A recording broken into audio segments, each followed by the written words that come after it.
Bom, galera, boa noite mais uma vez. Mais uma aula de introdução à engenharia. Na aula de hoje, nós iremos fazer um resumo do capítulo 12 do livro e vamos fazer alguns exercícios que a gente não fez ainda, tá? Embora a gente já tenha feito bastante exercício, vou fazer alguns diferentes hoje, ok? Bom, o capítulo ele começa com a parte da estrutura cristalina, das estruturas cristalinas, né? E aí um ponto importante da cerâmica conceitual é que a ligação interatômica das cerâmicas ela pode ser tanto iônica quanto covalente, ao ponto de existir tanto iônica e covalente numa mesma estrutura cristalina. E aí nós temos até uma tabela que nós mostramos, onde tem o percentual de ligações iônicas em uma estrutura. E quanto mais ligações iônicas, maior a dureza, maior a fragilidade dessa cerâmica, né?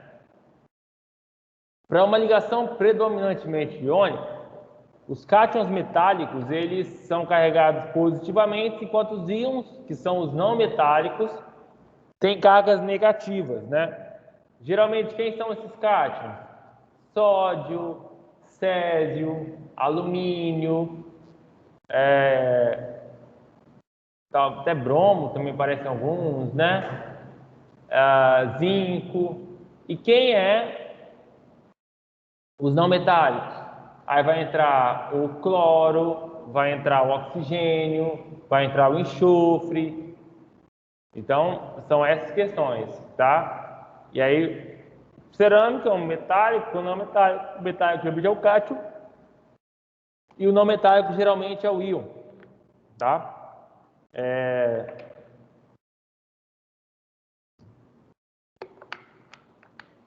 E a estrutura cristalina, ela pode ser determinada tanto pela magnitude da carga, ou também pelo raio de cada tipo de íon. E isso vai determinar a sua estrutura cristalina. E nós conhecemos as estruturas cristalinas de acordo com isso aí, né? Número de coordenação e por aí vai. Falando sobre estrutura cristalina, essas são as três mais famosas, né? São as três mais famosas. Cloreto de sódio, cloreto de cédio, blenda de zinco. As três estruturas cristalinas são cúbicas, tá? E são estruturas de referência. Então vai falar assim, material X tem a estrutura do cloreto de sódio, tem a estrutura da blenda de zinco, tem a estrutura do cloreto de césio, e por aí vai, ok? E por aí vai. Bom,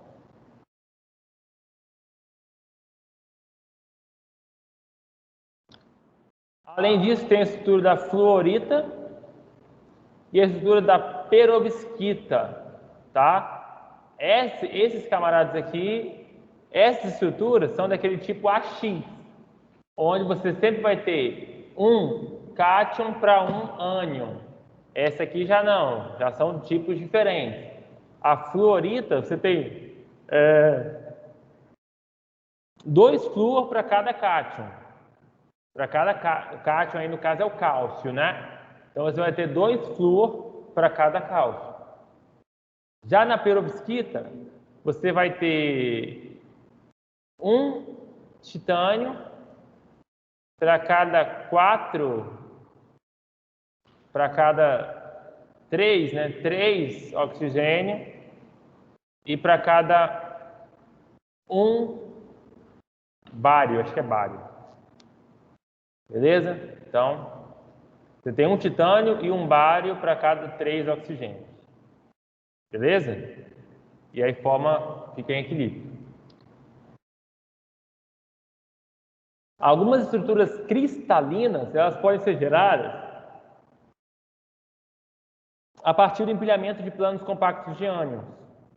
Os cátions preenchem posições intersticiais, tetraédricas e ou octaédricas, que existem entre planos adjacentes.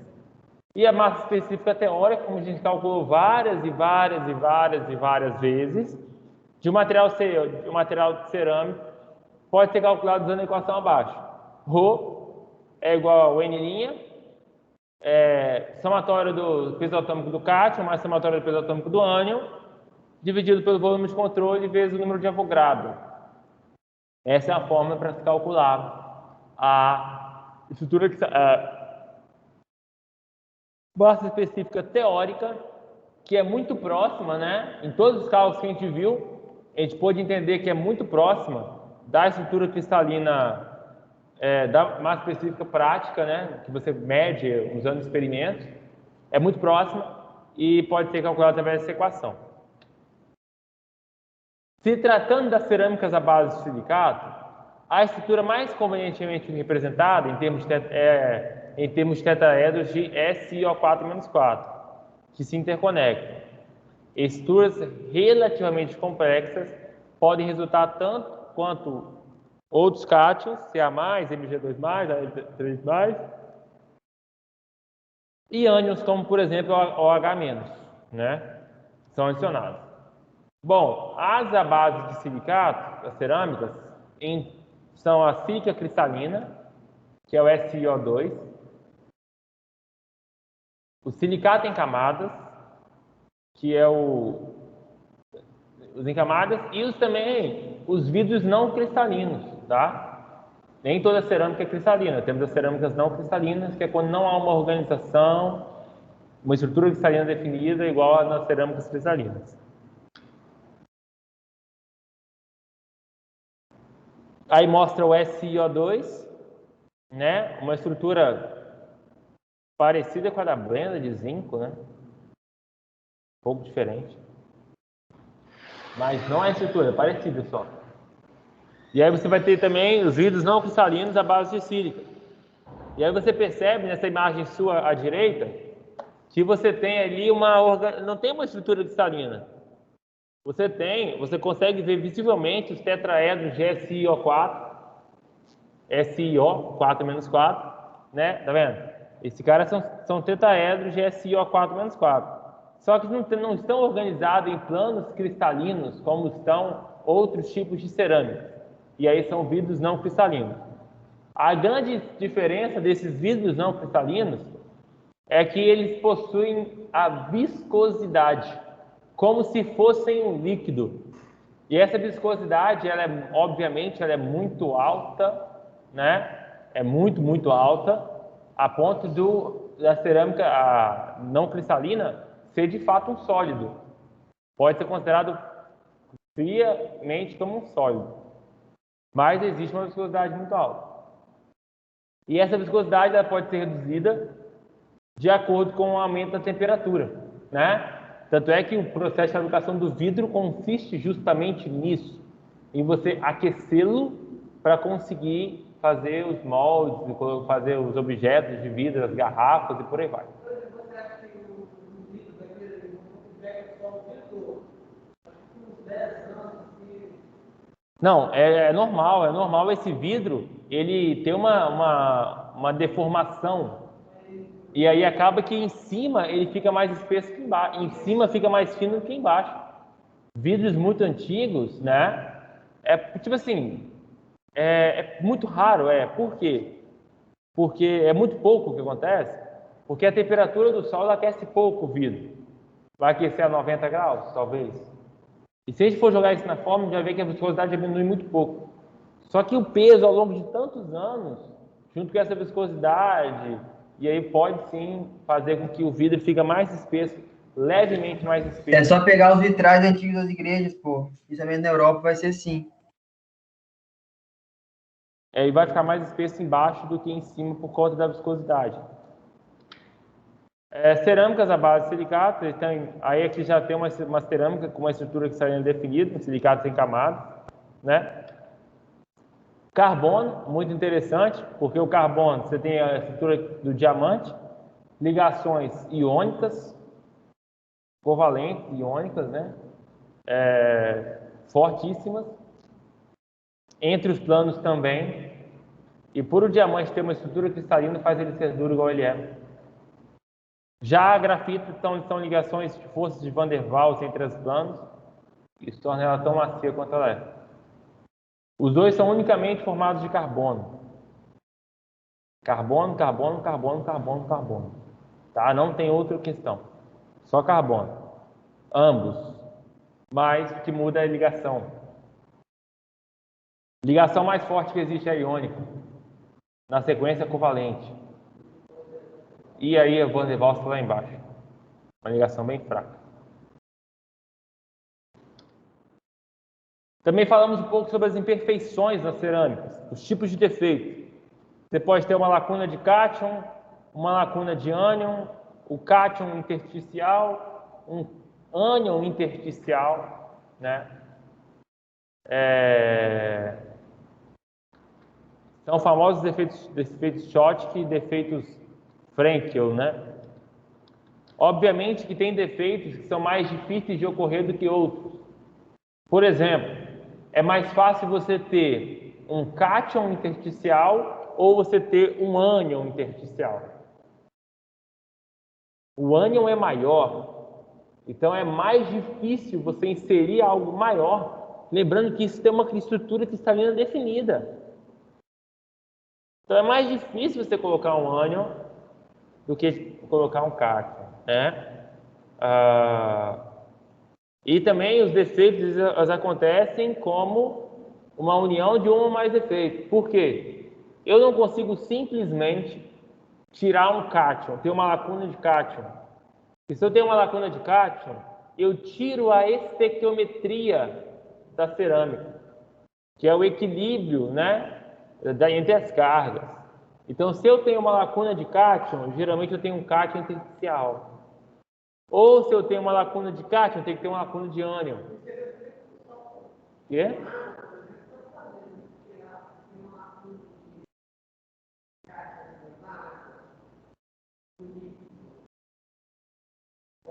Cara, mas assim, o líquido ele vai ter as moléculas livres, né? Um gás também. Mas tem uma estrutura molecular definida. Então, eu acho que não é tão fácil assim você... Porque você está tirando estequiometria. Não pode tirar estequiometria. Hã?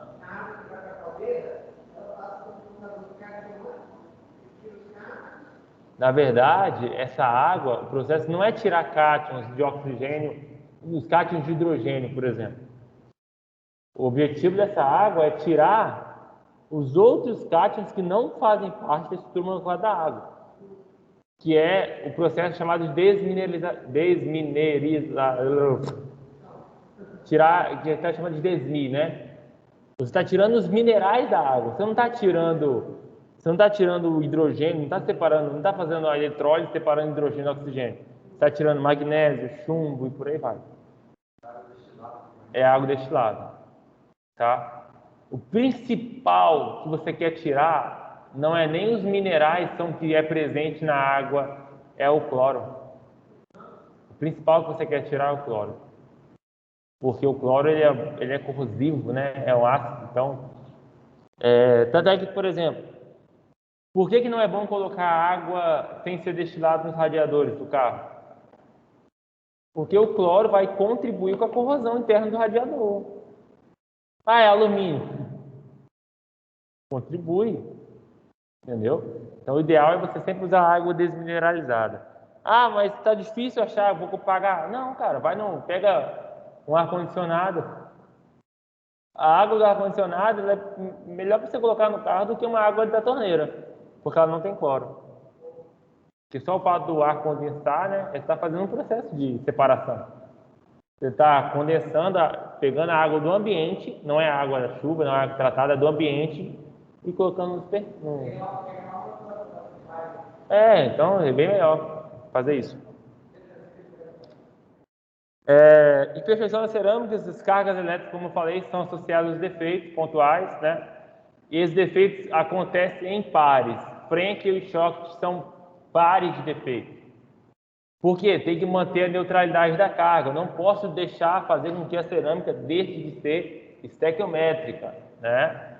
Uma cerâmica estequiométrica é aquela que a razão entre os cátions e ânions é a mesma que é prevista na fórmula química. Então, por exemplo, Se eu tenho cloreto de sódio, se eu tiver 3 milhões de cátions, eu tenho que ter 3 milhões de ânions, porque o Na série é 1 para 1. Se eu tenho lá o Al2O3, né? Se eu tiver 2 milhões de Al2, eu tenho que ter 3 milhões de O3. Não posso ter uma a mais, que perde a estequiometria, tá? É possível, sim, a presença de materiais estequiométricos nos casos em que um dos íons pode existir mais no estado iônico. O ferro quebra por conta disso. Pode ter tanto Fe2+, ou Fe3+. E a adição de átomos ou impurezas pode resultar na formação de soluções sólidas substitucionais ou intersticiais. Nas substitucionais, um átomo de impureza irá substituir aquele átomo hospedeiro, ao qual ele mais se assemelha eletrostaticamente. Então, além de você ter os defeitos das cerâmicas, as imperfeições que são causadas pelos próprios elementos da cerâmica, você também pode ter defeitos causados por impurezas, né? Mas essas impurezas geralmente têm que ter uma característica parecida com o material da cerâmica. Por exemplo, se eu tenho um NaCl, que é o que a gente mais usa, né? Vai ter uma impureza? Essa impureza tem que ser uma impureza parecida com o sódio, tá? Para poder se conseguir ter essa impureza. Se for diferente, vai gerar um outro defeito. Por exemplo, vamos fazer um exemplo bem simples. Você tem alguma estrutura que tem alumínio, né? O alumínio, o alumínio é 3+. 3+. E aí, substitui, por exemplo, um alumínio por um sódio. O sódio é Na+. Ou seja, eu fiquei devendo 2 cargas ainda, né? Fiquei com 2 cargas a mais. Então, para compensar isso, eu tenho que ter, por exemplo, se a estrutura for a Al2O3, né? Eu vou ter que tirar um oxigênio para compensar essas 2 cargas a mais que eu tenho aqui do... Eu tenho que colocar um oxigênio a mais, na verdade, para compensar essas 2 cargas que eu tenho a mais pela troca do alumínio pelo sódio. Então, por isso que os defeitos, eles aparecem muito em pares. Porque é muito difícil ter um defeito só e esse defeito não afetar a estequiometria da peça. Essa é a questão das imperfeições. Bom, sobre diagramas de fases, né? Tem alguns diagramas que a gente já viu. Eles são bem semelhantes e comparativos com os diagramas dos metais. E eles são úteis para avaliar o desempenho desses materiais cerâmicos em temperaturas elevadas. Por que os materiais cerâmicos têm sido tão utilizados? Por causa das suas características particulares que eles têm em relação aos metais. Alta dureza é uma delas, né? Broca de diamante, ela é usada há muitos anos. Diamante para corte é usado há muitos anos, é uma cerâmica. E tantas outras, né? E um dos motivos que se estuda tanto a utilização de cerâmicas em substituição aos metais é porque elas se comportam melhor em grandes temperaturas. Para saber como o metal se comporta numa alta temperatura, você precisa estudar o diagrama de fases do metal. Por exemplo, eu tenho um aço carbono com 0,30% de carbono a 1.500 graus Celsius. Qual é a sua estrutura? Qual é a sua fase? Está líquido? Está sólido? Você pode pegar cruamente e falar assim, o ferro, ele derrete a tantos graus? Não, porque existe o diagrama de fases.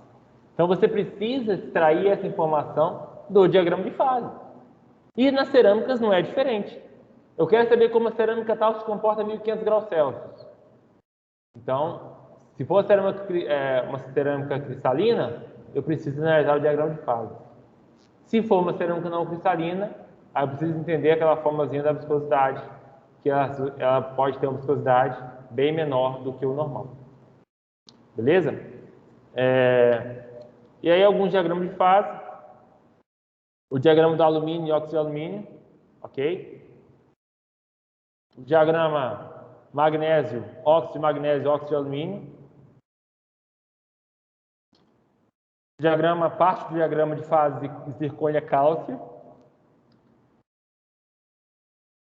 E sobre fratura frágil dessas cerâmicas,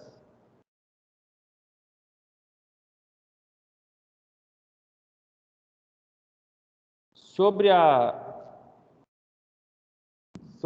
fratura frágil das cerâmicas, os materiais cerâmicos, microtrincas, cuja presença é muito difícil de controlar, elas resultam na amplificação das tensões de tração aplicada e são responsáveis pela resistência à fratura relativamente baixa.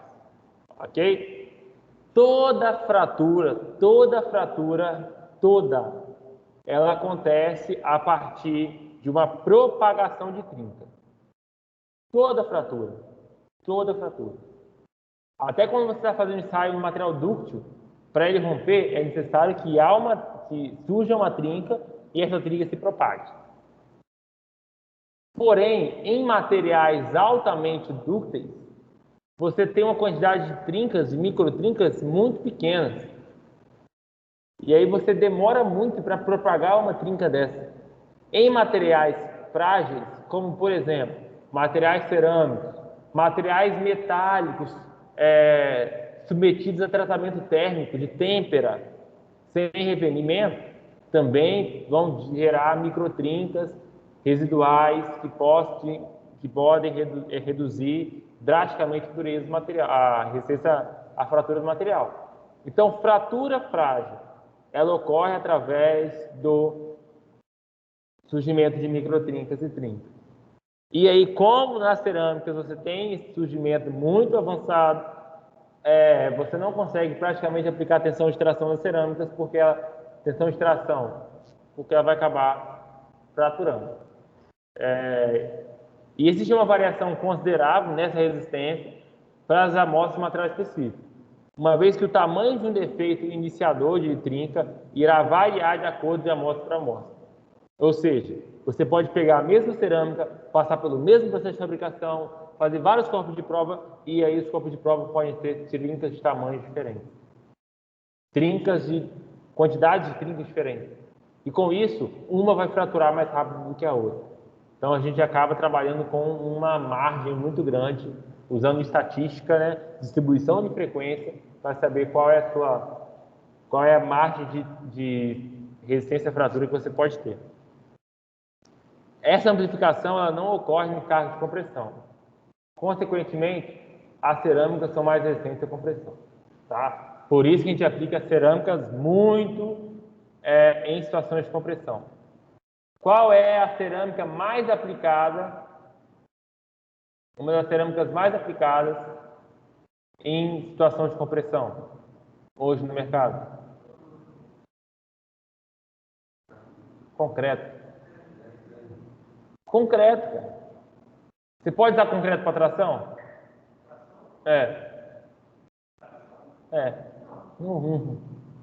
Não vai dar certo.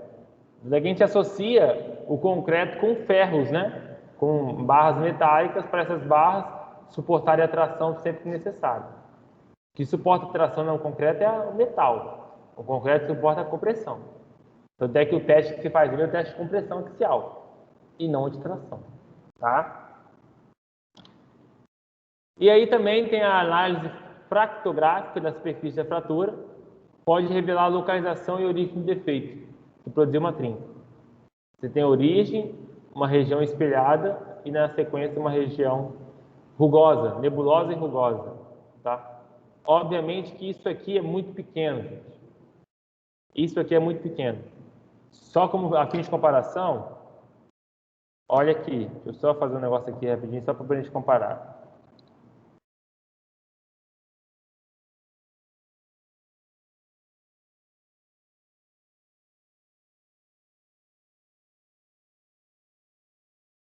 Ó, vou virar aqui, só você entender o diâmetro desse cara aqui, ó.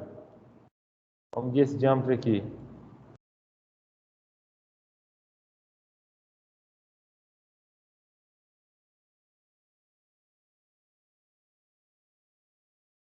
Isso aqui não deu 1 milímetro.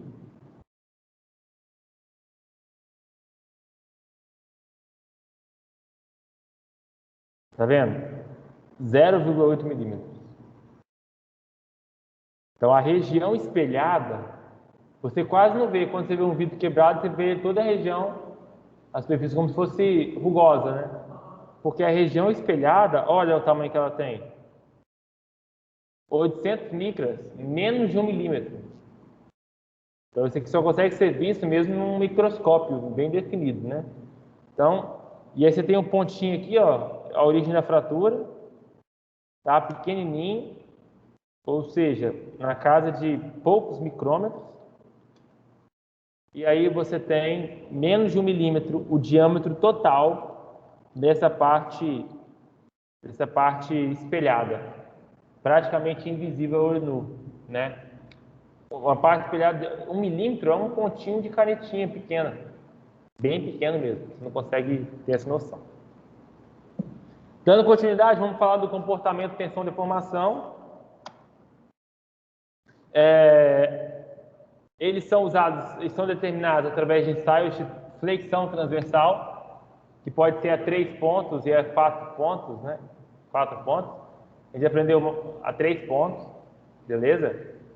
E elas podem ser medidas por ensaios de flexão, pode ser determinado para seções transversais retangular e também para circular, pelas equações que estão aí embaixo. RF é resistência à flexão. Então, tensão de resistência à flexão para barras retangulares é 3FL sobre 2BD ao quadrado. Isso aí já veio da Resmate, né? E para barras circulares, você vai ter FL dividido por PR ao cubo. Beleza? FL por PR ao cubo. A unidade disso vai dar Newton por milímetro quadrado, no caso vai ser o megapascal. Beleza? Bem simples. E falando sobre a deformação plástica das cerâmicas,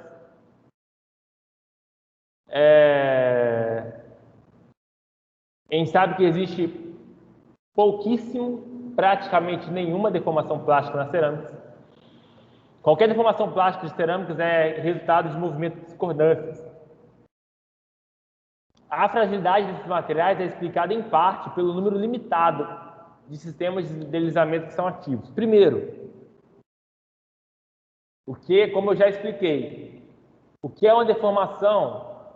O que é uma deformação plástica? Você tem que romper ligações. Tem que romper todas as ligações de um plano entre outro, para depois que você rompeu, você desliza e reconstrói as ligações. Isso é deformação plástica. Rompe as ligações, que estão ligando cada átomo aqui, e avança um. Isso é deformação plástica. Como você faz isso com a ligação que, na maioria das cerâmicas, é predominantemente iônica?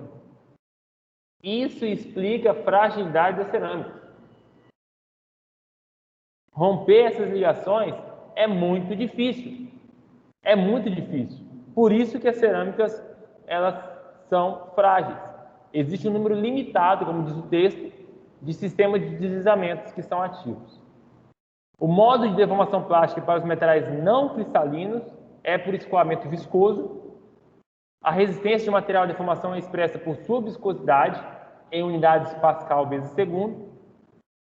A temperatura ambiente, as viscosidades das cerâmicas, da maioria das cerâmicas, elas são extremamente elevadas. Falou no livro, né? Na casa de 10 a não sei quanto, enquanto dos líquidos é 0,0 não sei quanto. É uma diferença, assim, gigantesca, tá? Além disso, nós aprendemos que existe a influência da porosidade. Isso é óbvio, né, gente? A porosidade, ela influencia em todo o material. Você pode fazer uma solda e deixar dar poro? Por quê? Porque a porosidade, ela reduz a área. Se reduz a área, reduz a resistência automaticamente, reduzir a área. Então imagina só, você compra aquele queijo grandão, aquela peça, o cara te vende Pô, é massa aquele queijo que tem buraquinho, mas vamos supor que aqueles buraquinhos fossem gigantescos. Você quase não ia ter queijo. Ia ter menos queijo e um volume ia ser um volume considerável. Isso seria porosidade, tá? Por isso que em algumas situações concretas, você precisa usar brita menor, né? Brita menor, para poder, às vezes, quando a forma é muito pequena, tudo isso. Exatamente, né? Todo concretagem ele deveria ter o uso daqueles aparelhos que fazem o reto vibrar, mas se for coluna. Eu lembro que no álbum que eu toquei, né, da sede da empresa, de fato, a gente foi obrigado a alugar, né? E assim, toda a concretagem de pilar a gente fazia com aquilo, porque era o que garantia. O pedreiro vai dar aquela batidinha de martelo, né? Já ajuda, mas o ideal é usar mesmo o vibrador de concreto para você ter menor porosidade e, consequentemente, maior resistência. E aí nós aprendemos que isso é negativo para tanto modo de elasticidade, tanto para resistência à fratura. Não só de maneira qualitativa, como também de maneira quantitativa. Tá? Qualitativa é você saber que aquilo existe. Por exemplo, isso aqui é álcool.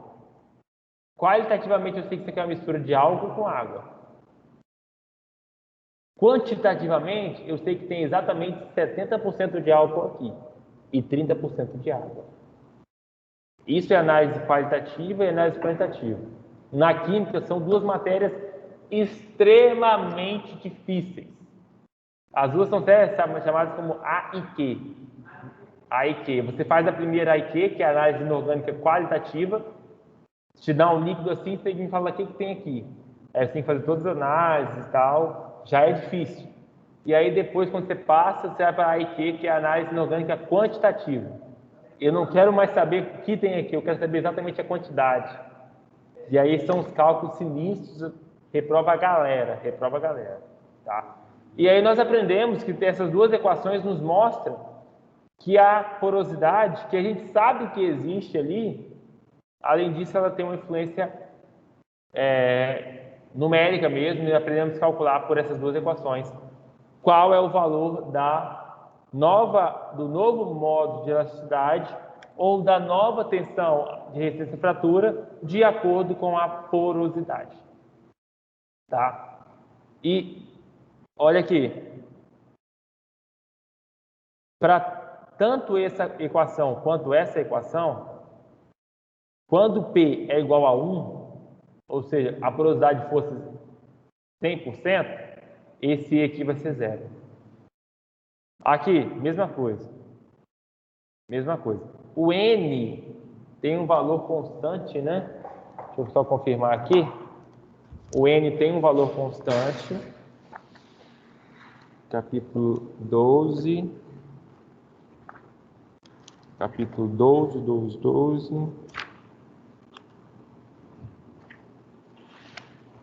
Deixa eu ver se eu acho.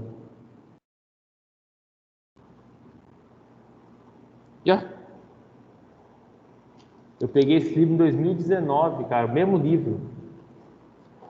O mesmo exemplar. E agora eu peguei ele de novo.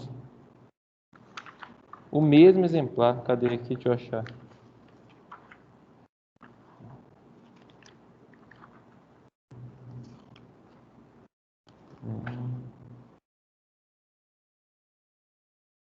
O N é constante experimental. Deve variar de acordo com o material.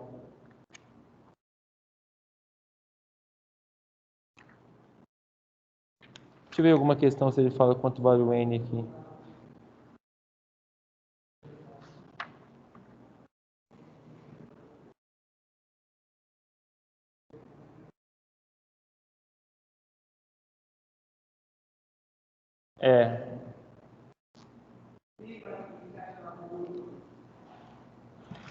Vamos continuar então aqui.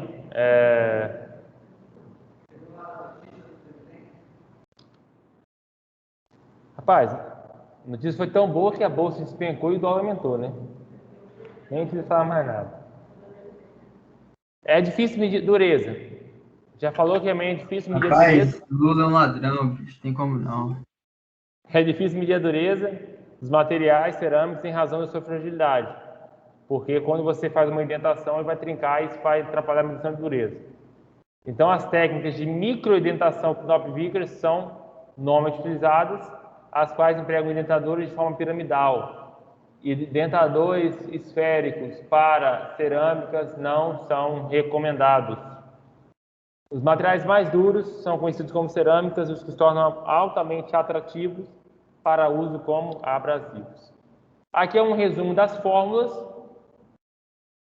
Você tem a fórmula da massa específica, da resistência à fricção e do módulo de elasticidade. São 5 fórmulas só, esse capítulo nos traz.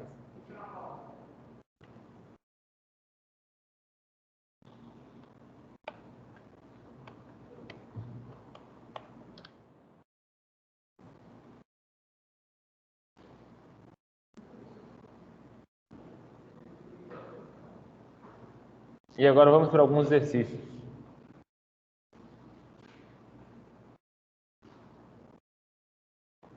Demonstre que a razão mínima entre os raios do cátion... Eu acho que eu fiz para 6.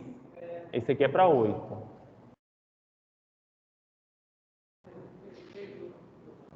Demonstre que a razão mínima entre os raios do cátion e do ânion para o número de coordenação 8 é 0,732.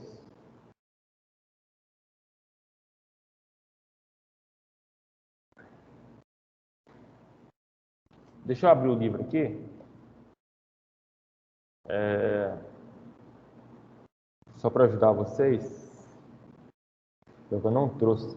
Eu vou abrir o livro, vai ficar mais fácil para a gente poder fazer essa questão. Beleza?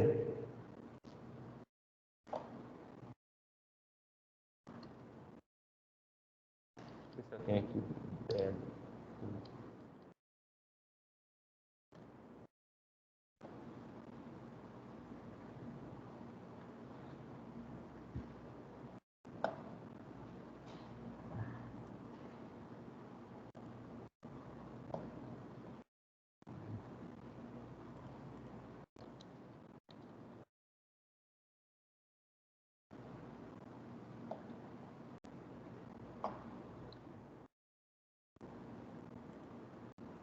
Pode tentar fazer, tá, gente? Tá fácil demais isso aqui.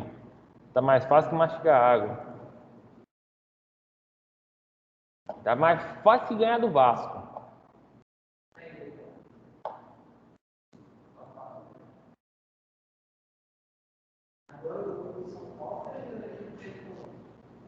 Ah, Santos morreu. O Cuca saiu, já era. Aí quando joga com o Mirassol, perde de novo.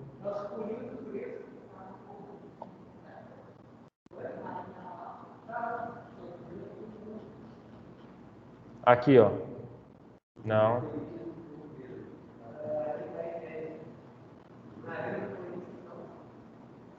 Ó, essa é a imagem, tá?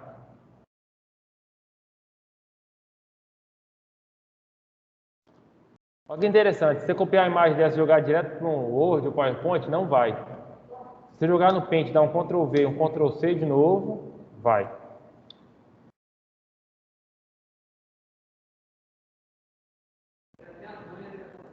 Tem que ir aprendendo. Quer ver, ó. Eu posso abrir a imagem nova guia. Olha só a imagem, tá vendo? Copiar a imagem. Chega aqui, fica esse quadradinho aqui no canto, ó. E não vai. Hã?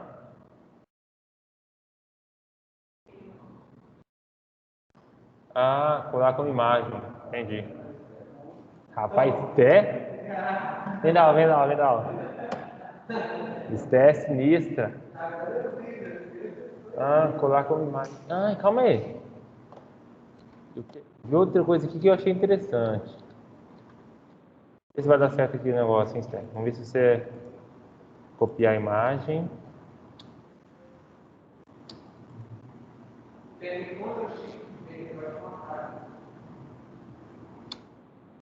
Não, eu queria que fosse o M aqui, mas...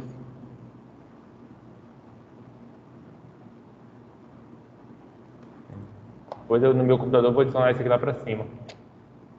Joga um atalho aqui, só. E aí, como que faz? Quando deu? Quando deu? Primeiro, você tem que tentar imaginar o seguinte.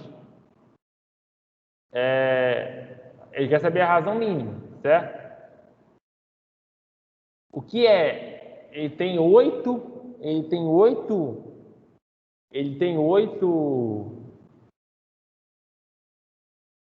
átomos nos vértices e tem um átomo dentro que está encostando nesses 8. Só que se esse átomo ele for muito pequeno, ele vai ficar solto ali dentro. Vai ficar solto ali? Vai ficar solto. Então, para encostar nos 8 ao mesmo tempo, ele tem que ter um diâmetro mínimo. É isso que você tem que calcular. Qual é essa razão? Beleza?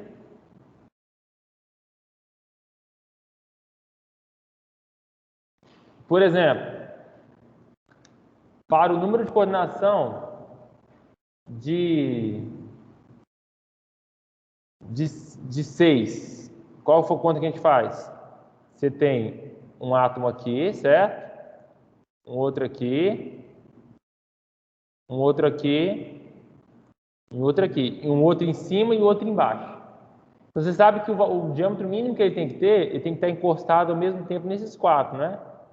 Se ele tiver um diâmetro menor que esse cara aqui, ele não vai conseguir. Aí como você vai fazer essa conta? Você vai traçar você sabe quanto vale isso aqui? Raio do ânion, raio do ânion. Aqui, raio do ânion, raio do ânion. E vira e mexe. E aqui na diagonal, acontece o que na diagonal? Raio do ânion, diâmetro do cátion, raio do ânion. E aí você sabe achar essa relação pela diagonal e pelos lados. Mas nesse aqui é diferente. Aonde que eles se encostam?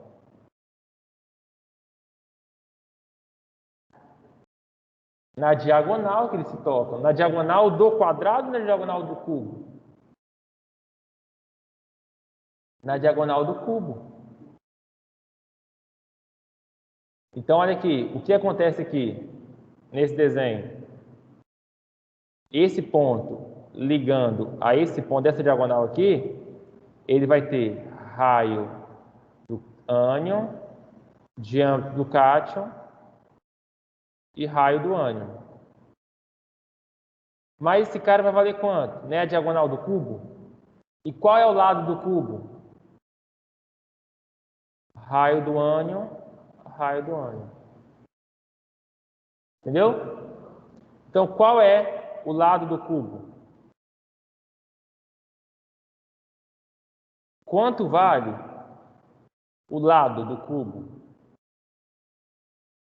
2 vezes raio do ânion. Quanto vale a diagonal do cubo?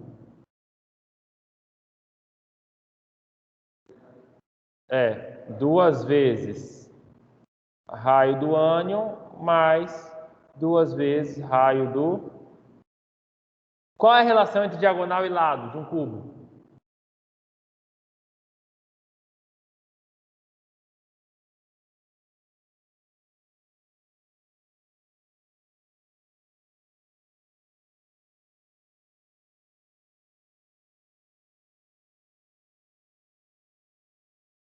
Como que você acha como que é a distância entre 2 pontos num plano tridimensional?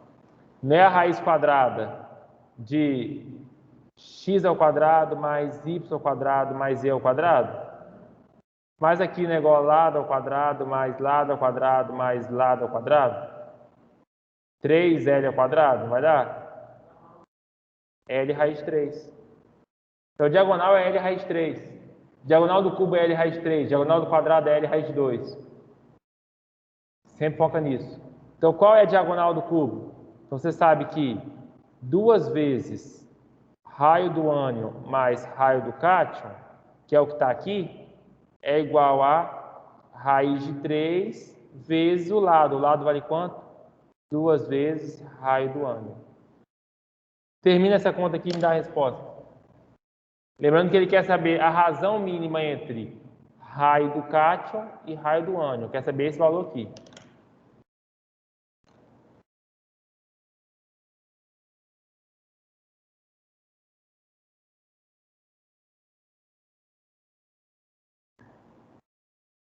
Agora é a álgebra fácil aqui, ó.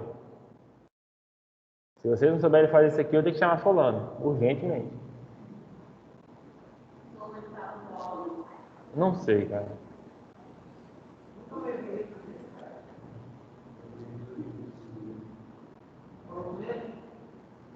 Pedir autógrafo?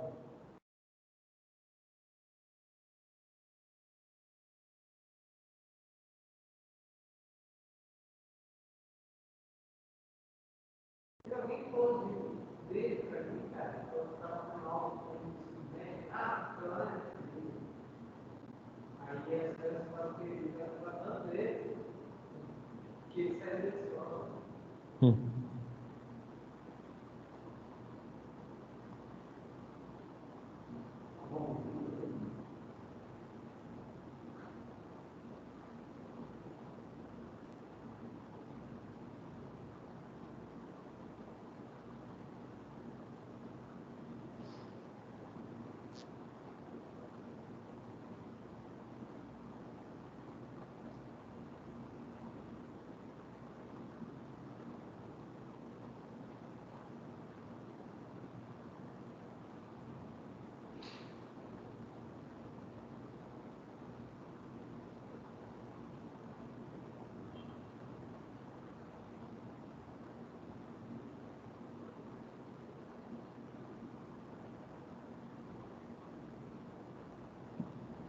E aí, deu quanto?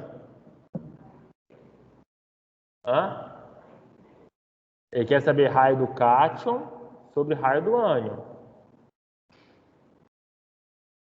Você pode cortar 2 com 2 aqui? Pode, não pode?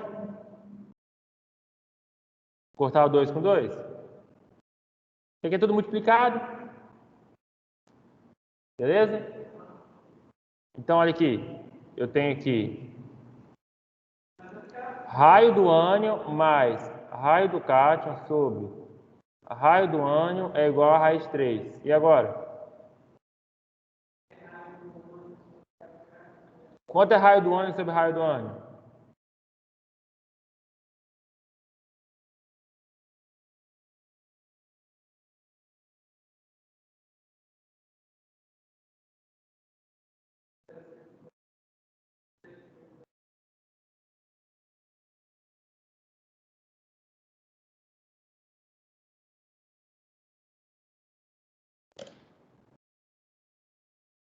Matemática simples. O número de coordenação mais difícil de você achar é o de 4.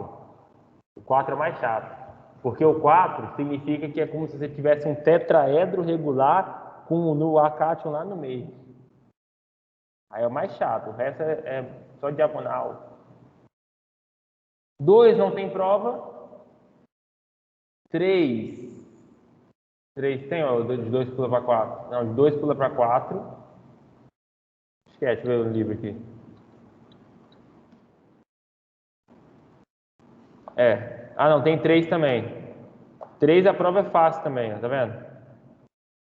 Você tem que traçar aqui, ó. Pega essa distânciazinha aqui, ó. É mais ou menos, não é tão fácil também não. Mais ou menos. 4 é o mais difícil, aí tem 6 e 8.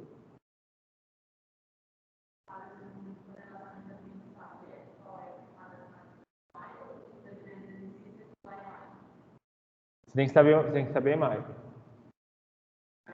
Como você sabe a imagem? Tem que imaginar quantos cátions que tocam o ânion ao mesmo tempo.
Próximo, podemos ir? Calcule a massa específica teórica do cloreto de césio. E aí?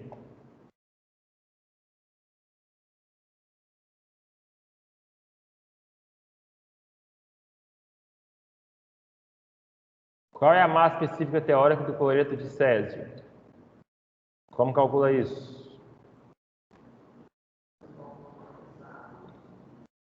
Quê?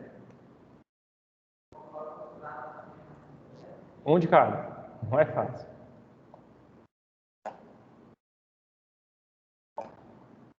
Eu preciso disso aqui também, né? O cloro, o césio é 0,17.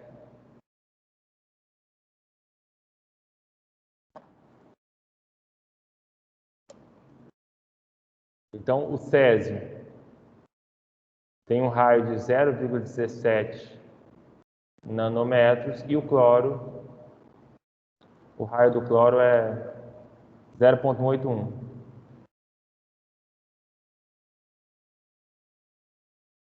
O peso atômico dos dois. Vamos olhar na tabela periódica. Mas pode chegar a tabela nenhuma, tá para vocês ainda, tá, gente?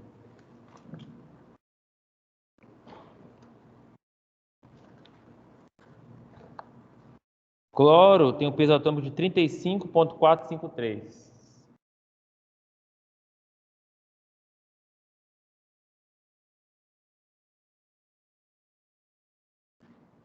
E o césio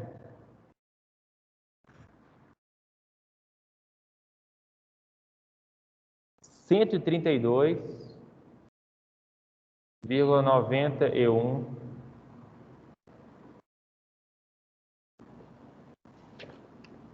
O que falta agora?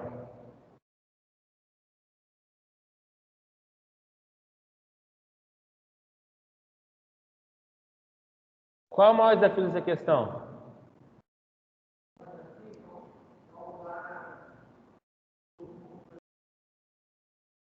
VC.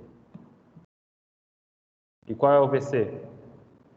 É um cubo, não é? Então é fácil, aresta ao cubo. Qual é a aresta? E aí, qual é o valor da aresta? Eu posso falar que é 2 vezes o raio do cloro? Sim ou não?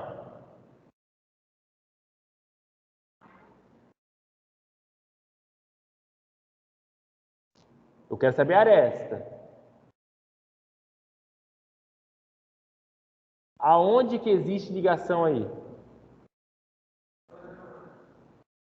Nas diagonais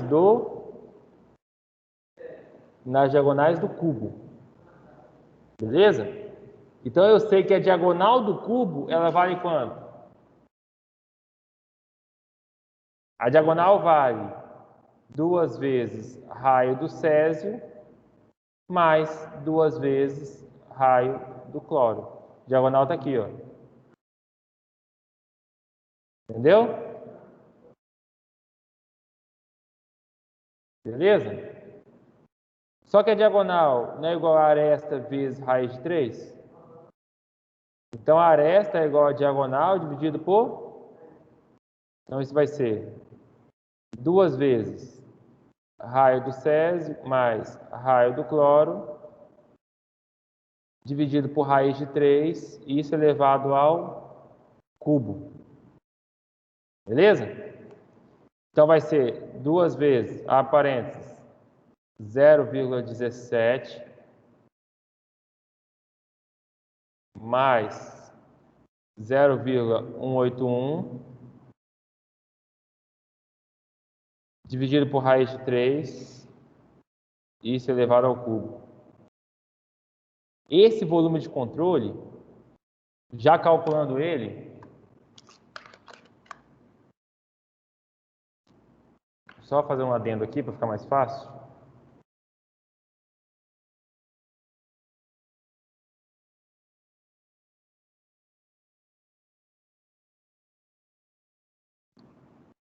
Vezes 10 a menos 7 centímetros, né? Não é isso? Ao cubo.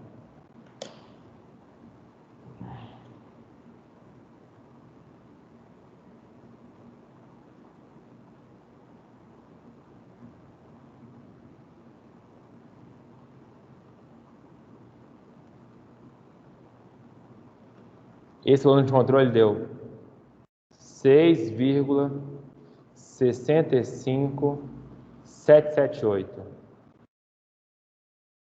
vezes 10 a menos 23 centímetros ao cubo. Rho é igual a N' vezes somatório de AC, somatório de AA, dividido por VC vezes NA. Eu sei que essa parte de cima tudo aqui é só eu contei aqui. É um césio e um cloro. Então vai ser simplesmente 132,91 mais 35,453 gramas por mol. Beleza? Embaixo, vamos de controle. 6,65778 vezes 10 a menos 23 centímetros cúbicos vezes 6,022 vezes 10 a 23 por mol. Isso é igual. Embaixo está dando 40,09 centímetros cúbicos por mol. Em cima está dando quanto? Calcula só em cima para mim alguém.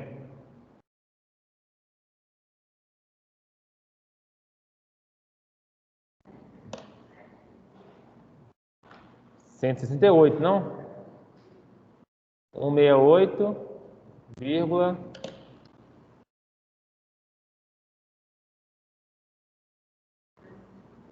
Quanto? 363?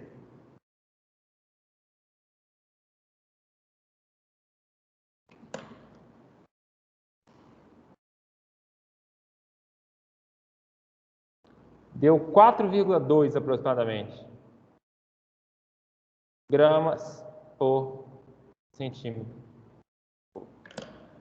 Então, a análise tem que ser feita aonde os átomos se tocam. Ok? Aonde os átomos se tocam. Por isso que é bom te associar a número de coordenação. Qual é o número de coordenação aqui? 8. É 8. Por isso que é bom, às vezes, fazer qual conta? Vamos dividir o raio do cátion pelo raio do ânion? 0,17 dividido por 0,181. 0,939. Quando você olha essa tabela de número de coordenação, tem que ser 8. Então, o ânion, ele tem que tocar os 8, o cátion tem que tocar os 8 ânions. Então, a ligação ela se dá aqui.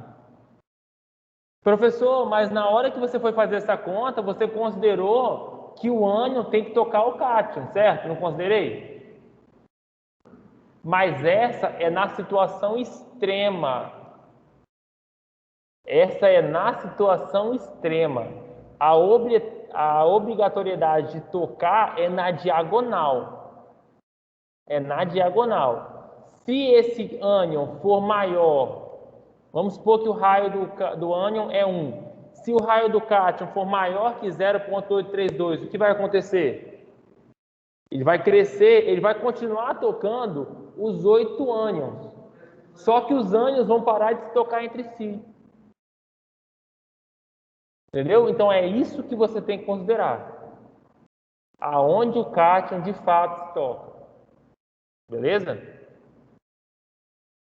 Essa é a questão bem interessante. Está tudo interligado. Número de coordenação com aonde o ânion se toca com o cátion, e com isso você calcula a aresta da sua e volume de controle e por aí vai.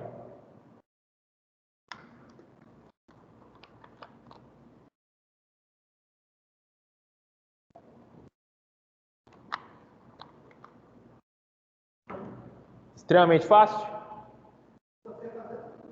Com certeza.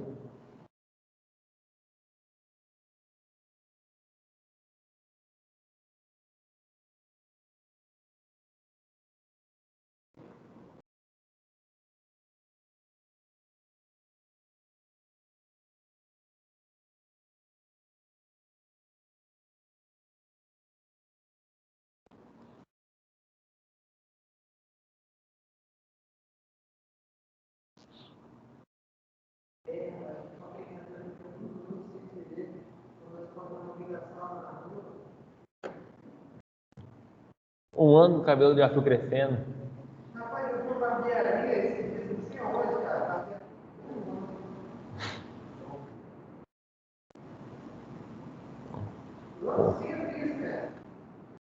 Boa. Podemos ir? Pô, Júnior, você foi mais rápido, velho. E pra onde? Pra acabar a aula? Ah, outro. Saideira É, já, horário do lanche, tem que jantar um miojinho aqui, pô. já tô meu hoje.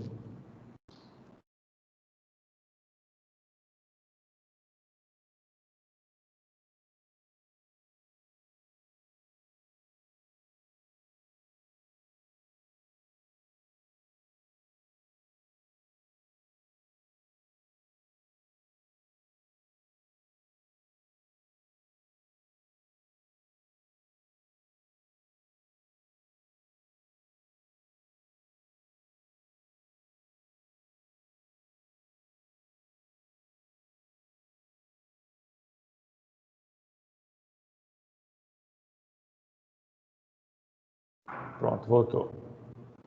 O cara, amanhã é dia de dar aula pra sua irmã, vou queimar você mais ainda, hein? Você é doida, pai? Faz isso não. Uhum. Em mim. Vamos continuar.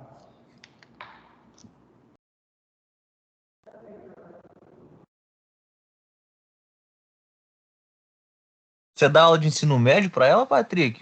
Sim, física. É? Ah, pode crer. Ela que te falou que era minha irmã? Aham. Voando? No colégio. Ela falou. Não falou com muito orgulho, não, mas falou. É ruim. É seu irmão? É, meu pai diz, né? Ô, Patrick. Opa, Ivan. É, e essa aqui? Deixa eu pegar lá a estrutura do diamante para vocês. Fica mais Não, fácil. próxima aula. E próxima aula, rapaz? Meu, se quiser sair, fique à vontade. Próxima aula eu tô querendo marcar o próximo capítulo. Rapaz, você tá igual o Solano mesmo, bicho, correria, hein? Agrinho, eu vou lembrar disso, tá? Sabe que você mora no meu coração, né, Patrick? Quero não. Salve, Lugar magrinho. sujo. Morar num lugar sujo desse, quero não. Meu coração é muito grande. Ai, ai. Pras novinhas, né? Só se for. 14, 15 anos, pô. A mina.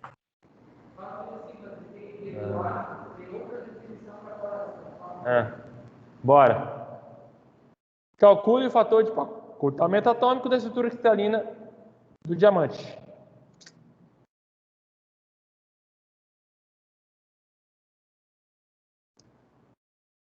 Considere que os átomos da ligação se tocam uns nos outros e que cada átomo no interior da célula unitária está posicionado a um quarto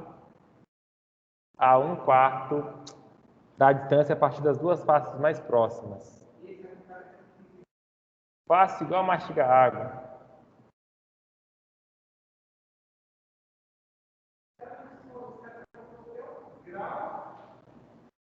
Quê? Sim.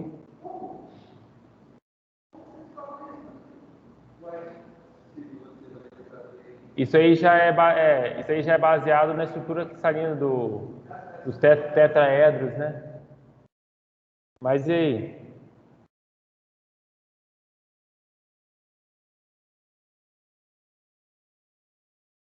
Como que a gente acha isso?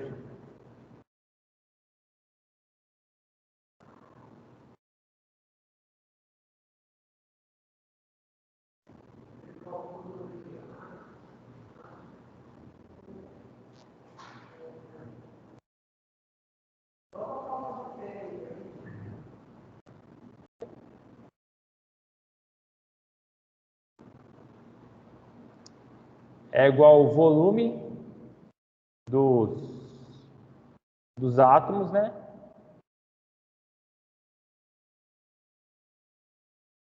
Pelo volume total. Tem quantos átomos de diamante aqui dentro?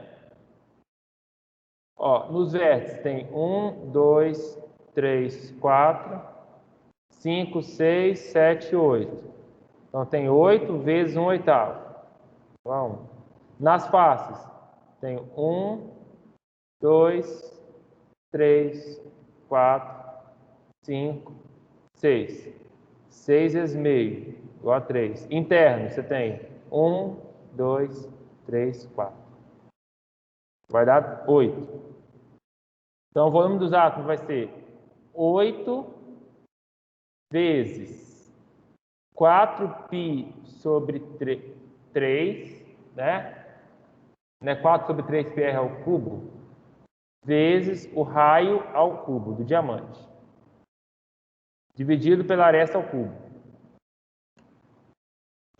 E aí?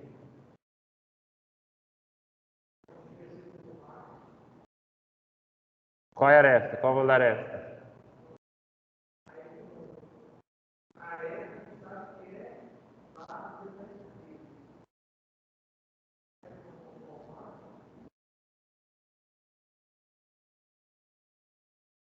Ele dá o raio do diamante aqui na tabela? Deixa eu ver aqui no livro. Carbono aqui, ó. Não tem o raio do carbono. Não tem o raio do carbono. Coisa linda. Olha, vamos analisar esse triângulo aqui? Olha comigo. Analisar esse triângulo aqui, ó. Beleza? Ok? Tá. Eu tenho um triângulo. Beleza? Ele falou que as ligações, elas ocorrem aqui, ó. Beleza? Se as ligações ocorrem nessa ponta aqui, qual é o valor desse lado do triângulo? 2 vezes raio. Concorda? A ligação ocorre aqui. Então, a distância daqui até aqui é 2 vezes o raio. Então, assim, está encostando. Então, aqui é 2R. Aqui é 2 vezes R. Beleza? Ok? E aqui vale quantos graus? 109,5. E ele falou ainda que cada átomo no interior da célula unitária, que é esse átomo aqui, ele está a 1/4 das duas faces mais próximas. Ou seja, essa altura aqui vale quanto?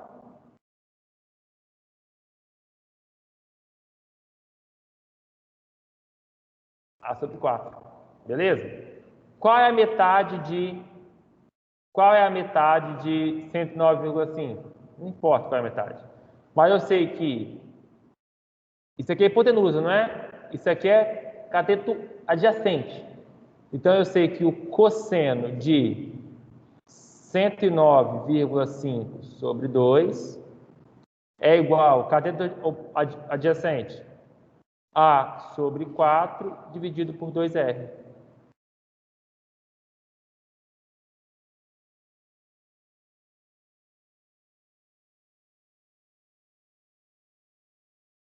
Beleza?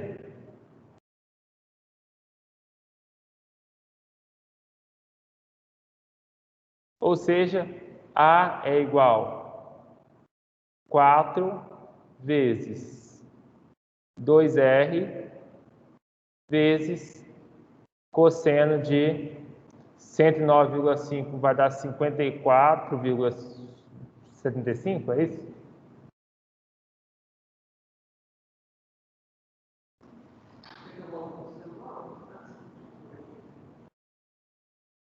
Beleza? E eu posso jogar aqui, ó. 8 vezes 4π sobre 3 vezes raio ao cubo dividido por 8 vezes raio vezes cosseno de 54,75, isso elevado ao cubo. Continuando aqui embaixo, em cima vai dar 32 sobre 3 πr ao cubo dividido por 8 ao cubo vezes cosseno de 54,5 ao cubo. 8 ao cubo vezes cosseno 54,75 ao cubo vezes raio ao cubo. Corta, corta.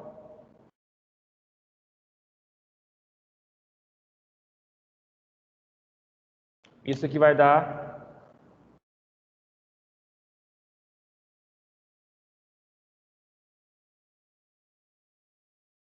embaixo está dando 98, mais ou menos, 98,43. Em cima está dando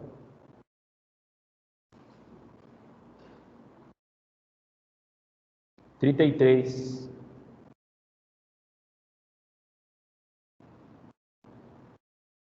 Isso é igual a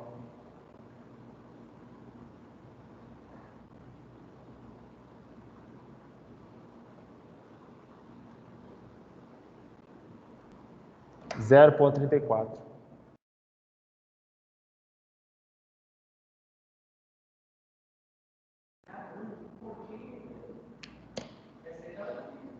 Tá nada.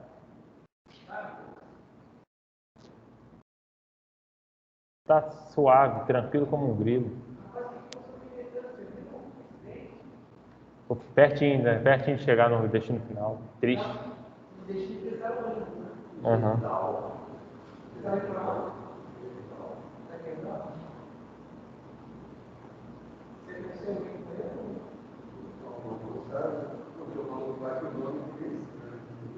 Eu não vi os nomes, não.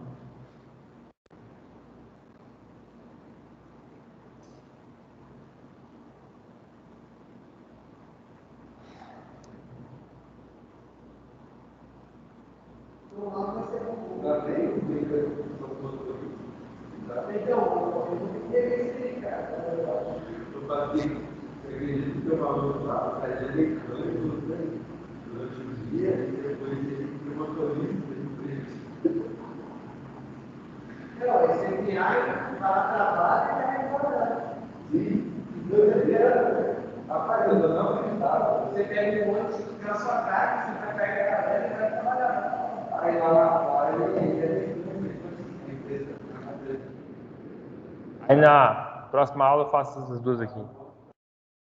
Beleza?